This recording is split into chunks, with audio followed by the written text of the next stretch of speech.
Ada orang dia boleh tulis dalam Facebook, dia kata, Alhamdulillah, Allah berikan kepada saya berkat perniagaan yang saya lakukan sekarang ni, apa yang dapat tu tepat pada masanya. Hantar mana? Tepat pada masanya, sebut macam tu. Tak malu kan sebut tepat pada masanya?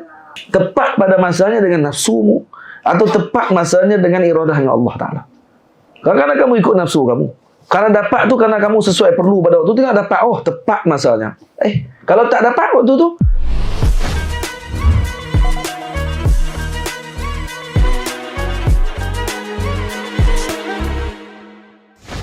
A'udzubillahi minasyaitonirrajim. Bismillahirrahmanirrahim. Alhamdulillahi rabbil alamin.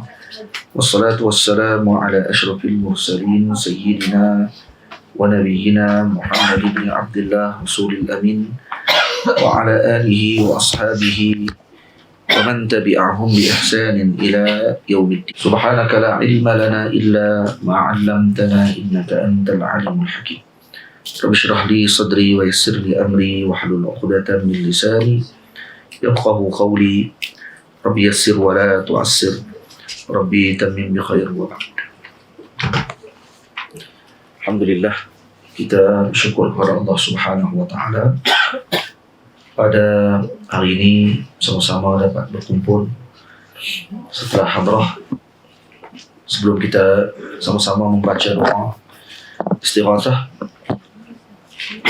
kita duduk sebentar di rihab Imam Ibn Atha'illah As-Sakandari bagi mensyarahkan hikam yang ke-7, yang mana Al-Imam Ibn Atha'illah telah menyebutkan la yushakkikanna fi al-wa'di adama wuqu'il maw'ud wa in ta'ayyana zamanuh. Kata beliau, la yushakkikanna في الوعد عدم وقوع الموعود وإن تعين زمن لئلا يكون ذلك قدحا في بصيرتك وإخمادا لنور سريرتك. لا يشككنك في الوعد عدم وقوع الموعود. Janganlah engkau meragui janjinya ketika apa yang dijanjikan tidak berlaku, walaupun perkara tersebut telah ditentukan waktunya. Wa in ta'ayyana zamanu li'alla yakuna dhalika qadhan fi basiratik, agar perkara tersebut tidak mencemarkan pandangan mata hatimu, basirahmu, wa ikhmadan li nuri sariratik, serta tidak memadamkan cahaya ruhmu. Sarirah dengan basirah, sebagian para ulama mengatakan bahawa maknanya sama. Al-Imam Ibn Ajibah rahimahullah mengatakan bahawa al-basirah maknanya quwwah al-muhayya'ah liidrakil ma'ani, yakni kekuatan yang disiapkan, kekuatan jiwa yang disiapkan untuk mendapatkan pengetahuan makna-makna.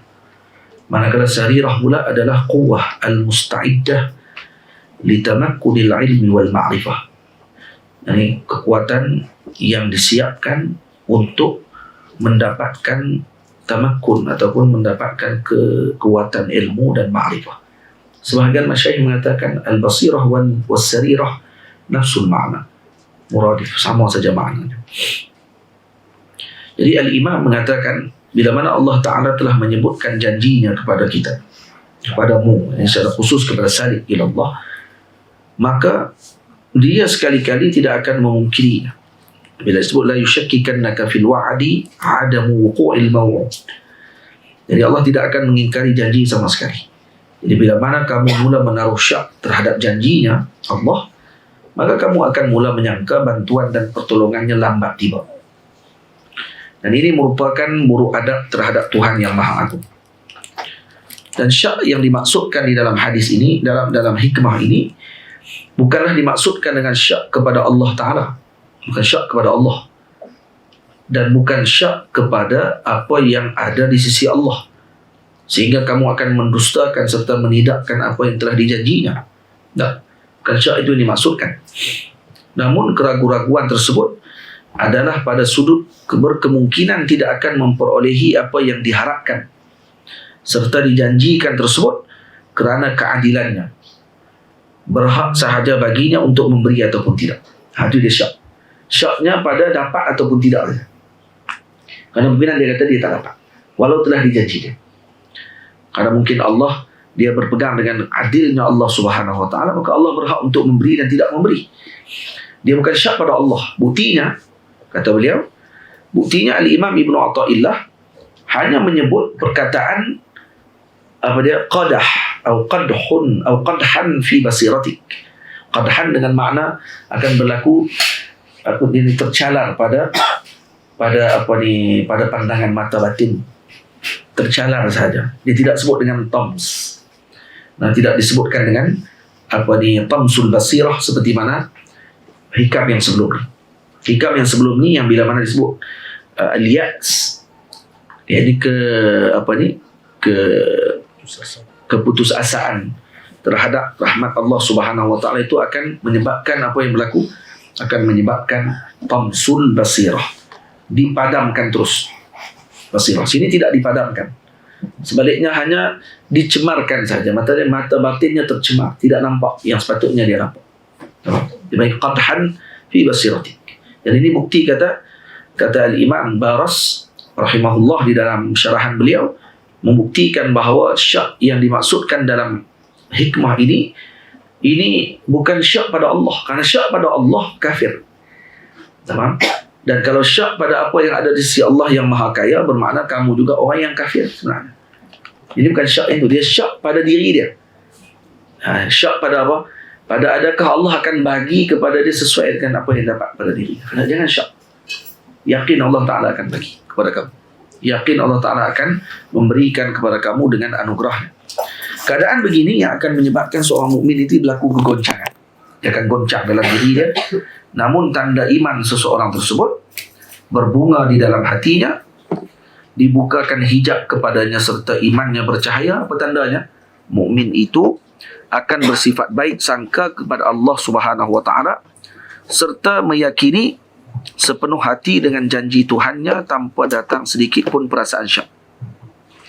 Jadi dia tidak akan ada syak sedikit pun. Semuanya dia yakin dengan janji Allah.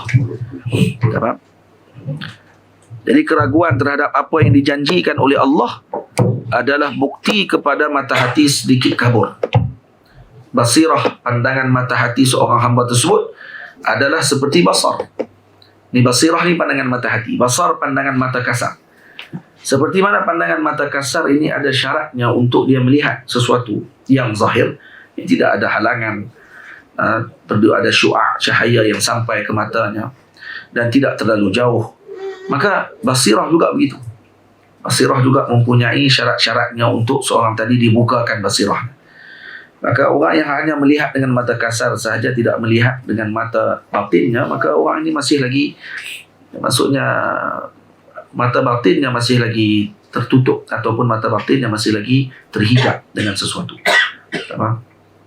Kena usaha dan juga kena melakukan zikrullah. Dan bukan dengan niat gitulah, cuma diberikan anugerah oleh Allah dengan batinnya yang bersih tadi, akan dibukakan pandangan basirah. Dengan basirah tadilah menyebabkan orang tadi akan melihat sesuatu tadi dengan pandangan yang lebih jitu. Dia akan melihat dengan makna yang telah Allah Ta'ala maknakan tersebut dengan makna yang baik. Jadi dia tidak akan memandang zat yang buruk kepada Allah dengan apa yang diletakkan oleh Allah kepada dirinya. Jadi hikmah ni sebenarnya mengajarkan kepadamu agar meletakkan keyakinan serta tidak meragui sesuatu yang diwahyukan oleh Allah kepada para nabi dan juga kepada para malaikat Allah Subhanahu Wa Taala, dan tidak meragui apa sahaja yang dimaklumkan oleh seorang wali atau gurumu. Ketika gurumu memaklumkan sesuatu kepadamu dengan sesuatu ilham yang telah Allah Ta'ala berikan kepadanya, maka ini jangan kamu cepat untuk ingkar dengan perkara tersebut ketika tidak datang pada waktunya. Sebab ada orang kadang-kadang, ni kita cerita ni seperti mana, ni yang saya tulis, ni saya sebutkan yang saya tidak tulis. dia bila akan datang syak ni? Kalau kita baca tentang hak yang kalam para wali, contohnya wali ni datang kepada kita, dia kata, fulan, kamu ni akan dapat sekian-sekian pada tarikh sekian-sekian. Ini ilham yang Allah Ta'ala bagi kepada saya, kepada apa yang saya lihat kepada kamu. Seorang guru melihat kepada muridnya dengan pandangan basirah guru tersebut, melihat kepada muridnya, kata kamu akan menjadi sekian-sekian. InsyaAllah 10 tahun lagi, 5 tahun lagi, contoh. Masuk 10 tahun, tak dapat macam yang disebut oleh guru. Maka waktu tu dia akan datang perasaan waktu tu. Dia akan mula syak. Betul ke? Ni betul ke guru saya? Ni betul ke wali? Baik. Nabi menyebutkan demikian. Allah menyampaikan wahyu kepada Nabi SAW bahawa umat Islam akan dibela. Umat Islam dijaga oleh Allah Ta'ala. Umat Islam akan diberikan dengan pertolongan. Yang ni syak ni, kata Maulana Syekh Muhammad Said Ramadan Al-Buti, karena dia melihat dengan wakil. Umat Islam ditindas. Umat Islam dilakukan dengan penghinaan. Palestin sampai sekarang contohnya lah. Dia kata gitu. Lepas tu dia pun mula syak. Dia kata betul kita. Kata Allah Ta'ala akan bantu. Tapi kenapa masih tidak bantu? Sebab tu kata Syekh ni, la yushakkikannaka fil wa'di adamul wuqu'il maw'ud wa in ta'ayyana zaman. Walau zaman dia telah ta'yin, walau kata wali tadi atau Nabi disebut kata akan dapat kepada kamu pada tarikh sekian. Tengok tarikh itu tak dapat. Pada tarikh tersebut tidak dapat. Kalau pada tarikh tersebut tak dapat, pun kamu tidak boleh syak. Kenapa? Karena kemungkinan tidak dapat tadi disebabkan syarat tidak dipenuhi. Kamu tak memenuhi syarat untuk mendapatkan pertolongan. Berapa banyak kamu telah melanggar dengan apa yang telah Allah Ta'ala syaratkan, dan kemudian kamu inginkan dengan pertolongan dan bantuan tersebut. Lepas tu kamu datang syak. Syak tu saja dah antara sebab kamu tidak mendapatkan pertolongan. Itu salah satu daripada sebab kenapa syarat tadi tidak dipenuhi. Faham? Bagaimana pula kalau ta'yin, waktu tadi tidak ta'yin. Allah Ta'ala sebut secara umum, Allah akan bantu umat Islam. Allah akan memberikan pertolongan. Yadullah fawqa aydihim. Yadullahi ma'al jama'ah. Contoh. Allah Ta'ala sebut secara umum. Jadi tak perlu untuk kamu ta'yinkan bila masa yang Allah Ta'ala akan bantu. Dan tak perlu pun kamu persoalkan perkara tadi. Kerana Allah yang berhak untuk tentukan bila yang dia ingin berikan. Kamu banyak lagi tidak selesaikan urusan kamu. Syarat-syarat tidak dipenuhi dengan baik. Kemudian kamu nak syarat tadi dipenuhi. Kamu mendapatkan seperti mana apa yang telah dijanjikan oleh Allah. Yang ni yang jadi kesilapan besar yang dilakukan oleh sebahagian salik. Apatah lagi awam. Salik pun salah lah ni. Orang yang dah berjalan jalan Allah Ta'ala pun akan jadi tersalah ketika mana dijanjikan dengan perkara tersebut. Kalau lebih yang lebih mendalam lagi, seperti seorang bersohbah dengan gurunya, lalu gurunya memaklumkan kepadanya dengan sesuatu yang ilham yang Allah Ta'ala bagi, dengan kasyaf yang Allah Ta'ala bagi kepada guru tersebut, dengan sesuatu khabar, kemudian dia menunggu khabar tersebut, tengok tak sampai. Dan lebih sekarang lagi guru tadi bagi tahu masa tahun sekian, tengok tak berlaku. Maka mula waktu itu datang syak dengan kebenaran ilham dan juga kasyaf tersebut. Dan boleh jadi kenapa disembunyikan atau tidak diberikan pada masa tersebut? Karena amrun qafi. Karena sesuatu yang tersembunyi yang Allah Ta'ala tahu bahawa itu tidak lagi diberikan pada waktu tersebut. Sama? Dan kamu tidak menyalahkan wali tersebut dengan perkataannya tadi. Mungkin dia bagi tahu tersilap tarikhnya karena dia dibukakan kasyaf melihat dengan apa yang di alam tinggi. Kemudian nampak ditulis dan dia tersilap baca. Boleh jadi. Dan kamu tidak letakkan tu kesalahan tadi kepada mereka, diletakkan kesalahan tadi kepada dirimu. Karena kamu silap faham dan kamu silap dalam melaksanakan tugasan tadi. Cuba tengok di sini. Dia kata, tugasmu adalah, saya sebut ni, tugasmu adalah meyakininya, bukan menentukan masalah. Kamu hanya meyakini saja. Apatah lagi jika janji tersebut tidak ditentukan masanya. Lebih-lebih lagi perlu bagimu untuk menyerahkannya kepada dia tanpa engkau mempersoalkannya. Tak perlu engkau soal. Sayyiduna Musa dan Sayyiduna Harun alaihi salam pernah meminta kepada Allah Ta'ala seperti yang diabadikan dalam surah Yunus ayat 88. Apa kata Nabi Musa? Wa qala Musa rabbana innaka ataita fir'aun wa mala'ahu zinatan wa amwala fil hayatid dunya Rabbana liyudillu an sabilik. Nabi Musa kata, wahai Tuhan kami, sesungguhnya engkau telah memberikan kepada Fir'aun dan ketua-ketua kaumnya barang-barang perhiasan dan harta benda yang mewah dalam kehidupan dunia. Untuk apa tujuannya? Wahai Tuhan kami, kemewahan yang engkau beri kepada mereka tersebut akibatnya menyesatkan mereka dari jalanmu dengan sebab kekufuran mereka. Rabbana tmis ala amwalihim washdud ala qulubihim fala yu'minu hatta yarawul adzabal alim. Dan kata Nabi Musa, wahai Tuhan kami, binasakanlah harta mereka dan meterailah hati mereka hingga menjadi keras membatu, dan kemudian maka dengan itu mereka tidak akan dapat beriman sehingga mereka melihat azab yang tidak terperi sakitnya. Baik, doa ini diminta oleh Nabi Musa alaihissalam untuk diberi azab kepada Fir'aun. Berapa tahun Allah Ta'ala perkenan doa ni? 40 tahun. Setelah 40 tahun baru diperkenankan. Nampak? Siapa yang minta? Nabi Musa dengan Nabi Harun. Minta tadi daripada zaman jarak waktu daripada dikabulkan doa tersebut dengan permintaan 40 tahun. Kita minta baru satu malam, esok nak dah berkenan. Lepas berkenan esok kita kata kita wali lah. Terus kita kata, tengok berkenan doa saya. Ada orang dia boleh tulis dalam Facebook, dia kata, alhamdulillah Allah berikan kepada saya berkat perniagaan yang saya lakukan sekarang ni, apa yang dapat tu tepat pada masanya. Hang tahu mana? Tepat pada masanya, sebut macam tu. Tak malu kan sebut tepat pada masanya? Nah, tepat pada masanya dengan nafsumu, atau tepat masanya dengan iradahnya Allah Ta'ala.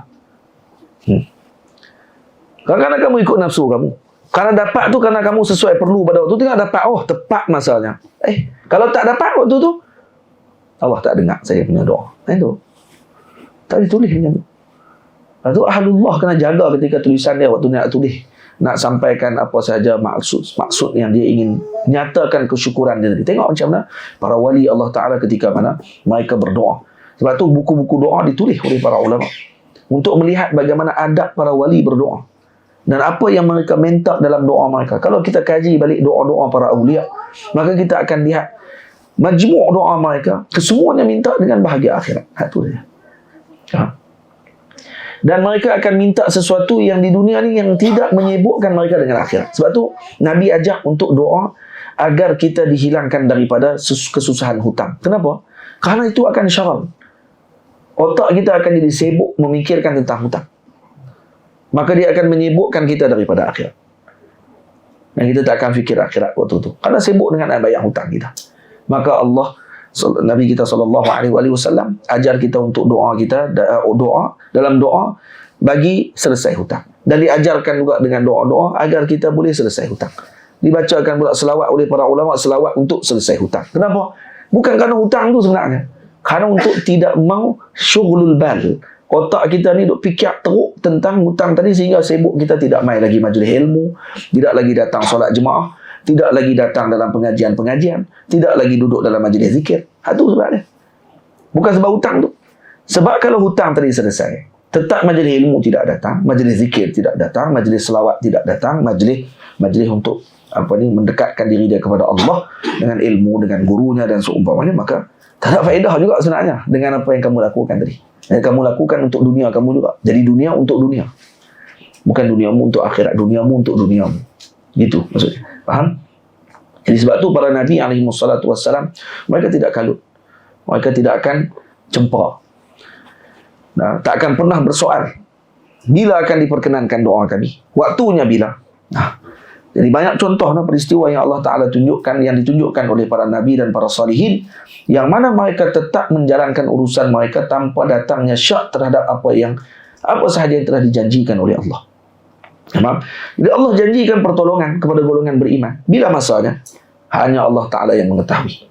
Jangan ada dalam perasaan seorang hamba tersebut keraguan seperti menyebutkan Allah Ta'ala menjanjikan pertolongan, namun sehingga sekarang dilihat golongan muslimin ditindas dan diperlakukan dengan kehinaan. Di manakah perkenan pada janji tersebut? Mana perkenannya? Allah Ta'ala suruh saya ni berusaha. Saya dah usaha. Tapi kenapa saya tak dapat macam yang saya nak? Masih lagi ada syarat lagi. Masih lagi ada lagi syarat-syaratnya yang dia pula letak dengan Tuhan pada waktu tu. Keraguan sebegini akan cemarkan mata hati seorang mukmin, malah lebih buruk akan membawa kepada putus asa, dan putus asa tadi akan terus dibutakan mata hatinya. Ini bahaya. Kalau mula syak dia tak akan putih lagi. Syak dia tak akan buta lagi. Dia baru syak pada apa? Bukan syak pada Allah. Syak pada Allah, bahaya. Ini syak pada apa yang dijanjikan tadi, sama ada dia layak dapat ataupun tidak. Ini kena bagus lagi. Tapi takut nanti kalau berlebihan dia akan jadi putus asa. Bila putus asa, dia mula tutup mata hati.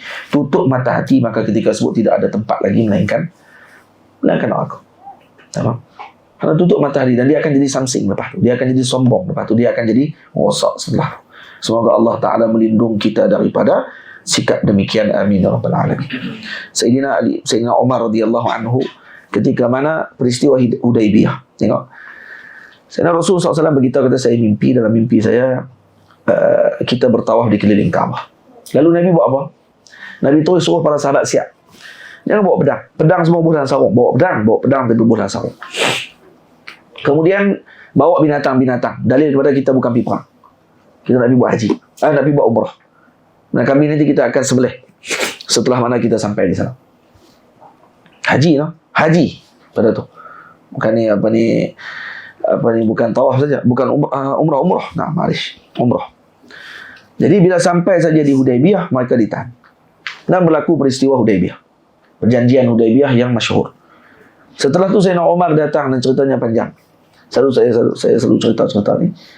Dan kemudian bila ditanya kepada Sayyidina Rasul sallallahu alaihi wasallam, Nabi kata apa?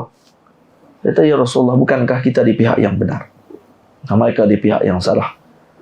Nabi kata, ya, kita di pihak benar, mereka di pihak yang salah. Habis itu kenapa kita berikan kepada mereka dengan kemuliaan? Kita yang dihina. Nah, maka Sayyidina Rasulullah SAW kata, Allahu nasiri. Allah adalah pembantuku dan aku Rasulnya. Nah, dan saya buat tadi kerana dengan arahan Allah. Aduh. Bukankah Rasulullah dah kata kita akan buat umrah? Nah, Sayyidina Umar tanya. Nabi kata, aqultu laka hadzal am. Aku kata kat kamu tahun ni. Tapi Nabi mai tak? Nabi berjalan saja. Nah, akan jadi, maksudnya akan berlaku dak peristiwa umrah tu kerana mimpi Nabi wahyu. Tu wahyu tu. Tengok macam mana Nabi bermuamalah dengan wahyu. Nabi buat dulu. Saya tengok tak jadi pada tahun tu. Nabi kata, aqultu laka hadzal am. Saya kata kepada kamu kita akan buat tahun ni. Sayyidina Umar kata, la, memang sungguh Nabi tak kata apa pada tahun ni. Maka kata Nabi, faqala innaka daqiluha wa mutawwafun biha. Kamu akan masuk nanti wahai Umar, dan kamu akan bertawaf di keliling Kaabah satu masa nanti. Maka bila yang berlaku peristiwa tersebut, beberapa tahun selepas itu saja berlakunya peristiwa umrah al-qadha. Jadi berlaku peristiwa tadi disebabkan kenapa? Kerana keyakinan. Tak ada keraguan langsung, dan Nabi sikit pun tak ada keraguan pada waktu tersebut. Kan dah tunjukkan dalam mimpi. Nampak? Yang tu yang berlaku. Dan siapa yang paling kuat pada waktu tersebut? Sayyidina Abu Bakar. Karena hatinya macam Rasulullah sallallahu alaihi wasallam. Maka Sayyidina Al-Imam Khalil Qatib rahimahullah telah menyebutkan dalam syair beliau bagi hikam, kata beliau, illam yaqa ma wa'adta fala tashukka bi wa'dih farubba syartin qafi al-man'u kana li faqdih wa man yashukku fa'aiqin bi jahlihi wa bi bu'dih. Kata beliau dia, jika tidak berlaku apa yang dijanjikan, janganlah engkau meragui janjinya. Bi farubba syartin qafi, kemungkinan syaratnya tersembunyi. Al-man'u kana li faqdih, terhalang tadi kerana syaratnya tak dipenuhi.